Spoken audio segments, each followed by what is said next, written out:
Welcome to our channel. ఈరోజు millets recipe చూపిస్తున్నానండి.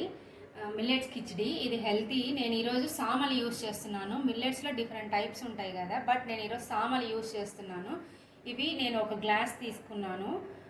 ఒక 3 to 4 hours బిఫోరే నానబెట్టుకోండి, మంచిగా ఉంటుంది. విటమిన్స్ అవి బాగా వస్తాయి. ఓ 3-4 టైమ్స్ కడిగి వాష్ చేసి దీనికి సరిపడా వాటరే పోసి పెట్టుకున్నాను నేను. దీంట్లో పెసరబ్యాళ్ళు, పోపు దినుసులు, తర్వాత టమాటో, క్యారెట్, గ్రీన్ చిల్లీ, మీరు టేస్ట్కి తగ్గట్టు కారం ఎంత కావాలో దానికి తగ్గట్టు వేసుకోండి. పొటాటో, లవంగాలు, cash, beans, sweet corn, salt, జీలకర్ర పొడి అండి. ఆల్రెడీ జీలకర్ర వేయించి నేను పొడి చేసి పెట్టేసుకున్నాను. ఇప్పుడు రెసిపీ స్టార్ట్ చేద్దాము. ఆన్ చేసుకొని తర్వాత కుక్కర్లోనే చేస్తున్నానండి, నేను సపరేట్గా చేయట్లేదు.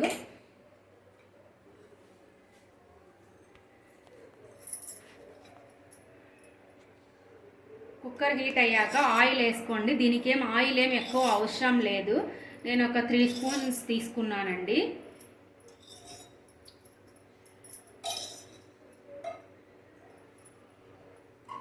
ఇది హీట్ అయిన తర్వాత 2 లవంగాలు, మసాలా వేసుకోకుండా ఇలా వేసుకుంటే ఇది కొంచెం ఎప్పుడైనా సరే వీక్లో 2 times అలా తింటే మంచిదే అండి, అందుకే వేస్తాను నేను.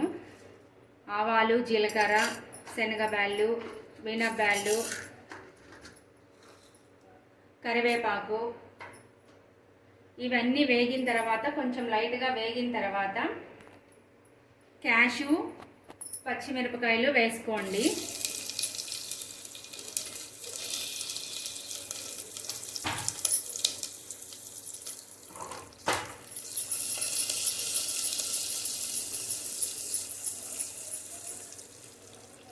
ఇవి కొంచెం లైట్గా వేగిన తర్వాత ఆలు, ఎందుకంటే ఎక్కువ వేగాల్సిన అవసరం లేదండి, మనం కుక్కర్ పెట్టి విజిల్ రానిస్తాం కాబట్టి ఎక్కువ వేగాల్సిన అవసరం లేదు. ఆలు, క్యారెట్, బీన్స్, తర్వాత స్వీట్ కార్న్ అన్నీ వేసి ఒక 2 minutes అట్లా వేగనివ్వండి.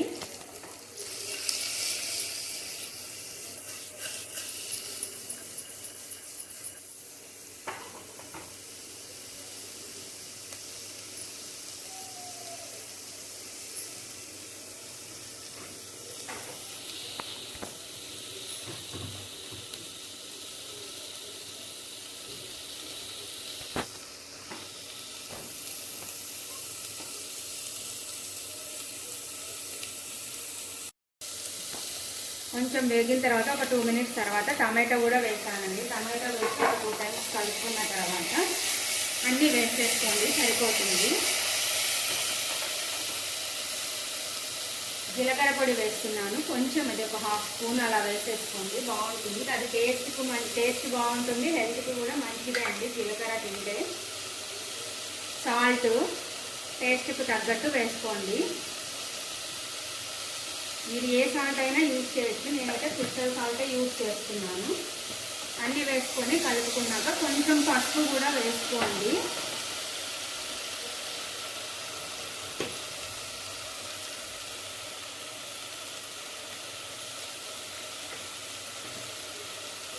తర్వాత పెసరబ్యాళ్ళు ఆల్రెడీ వాష్ చేసి కొంచెం వాటర్ వేసి పెట్టుకున్నాను. ఇవి కూడా కొంచెం ముందుగానే నానబెట్టుకోండి. నేనైతే ఈరోజు కొంచెం లేట్గా నానబెట్టాను, అందుకే ఇలా ఉన్నాయి. కొంచెం ఒక 2 hours ముందే నానబెట్టుకోండి. మిల్లెట్స్ అయితే ఒక 5 hours మ్యాక్సిమం నానితే ఇంకా బాగుంటుంది, టేస్ట్ బాగుంటుంది, మంచిది హెల్త్కి కూడా. ఇప్పుడు మిల్లెట్స్ అండి, ఆల్రెడీ నేను వాష్ చేసి ఎసురు కూడా పోసి పెట్టుకున్నాను. సో అలాగే వేసేస్తున్నా నేనైతే ఎసురు ఒక గ్లాస్కు 4 glasses వేస్తున్నానండి. సెమీ సాలిడ్ లాగా తింటే మంచిది, మరీ పొడిగా కాకుండా తింటే మంచిది.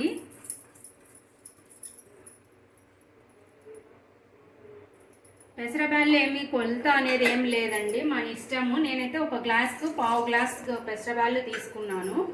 సో మీరు ఇంకా కొంచెం ఎక్కువైనా తీసుకోవచ్చు, లేదు పెసరబ్యాళ్ళు వేసుకోకుండా కూడా వేసుకోవచ్చు, అదేం ప్రాబ్లం లేదు, అది మీ ఇష్టము. దీంట్లో గ్రౌండ్ నట్స్ కూడా వేసుకోవచ్చు అండి. నేనేమంటే క్యాష్ అన్నీ వేసాను కాబట్టి నేను ఈరోజు గ్రౌండ్ నట్స్ వేయలేదు. అన్నీ వేసేసి ఒకసారి కలిపి కుక్కర్ క్లోజ్ చేసేసుకొని ఒక విజిల్ వచ్చిన తర్వాత ఫ్లేమ్ సిమ్లో పెట్టేసి ఒక 2 విజిల్స్ రానిస్తే సరిపోతుందండి.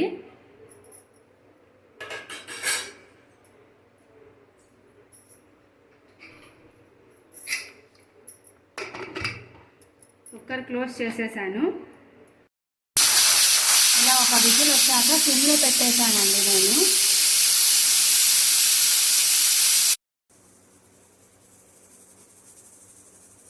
ఇంకా లాస్ట్ విజిల్ అండి, 2 విజిల్స్ రానిస్తాను. ఒక విజిల్ వచ్చాక సిమ్లో పెట్టేసి 2 విజిల్స్ రానిస్తానండి. ఆఫ్ చేస్తున్నాను. ప్రెషర్ అంతా పోయాక కింద తీసి పెట్టేస్తున్నాను. ప్రెషర్ అంతా పోయాక ఓపెన్ చేసి చూపిస్తాను. నేను ప్రెషర్ పోయాక ఓపెన్ చేసి చూపిస్తున్నానండి. నా దగ్గర కొత్తిమీర లేదు, మీరు కొత్తిమీర కూడా వేసుకోండి, బాగుంటుంది, టేస్ట్ బాగుంటుంది, ఫ్లేవర్ బాగుంటుంది. ఆల్రెడీ కుకింగ్ చేసేటప్పుడే వేసుకోవచ్చు, కుక్కరు పెట్టేటప్పుడే వేసుకోవచ్చు. నేను అంతా కలిపేసి పెడుతున్నాను చూడండి. ఇలా దీనికి ఇంకో 1/2 గ్లాస్ వాటర్ కూడా వేసుకోవచ్చు, ప్రాబ్లం లేదు. దీనికి నేను ఆల్రెడీ కారం కోసం పచ్చిమిర్చి వేసాను కదా, అదే సరిపోతుంది మ్యాక్సిమం. లేదంటే మీరు ఏదైనా చట్నీతో టేస్ట్ చేసుకోవచ్చు.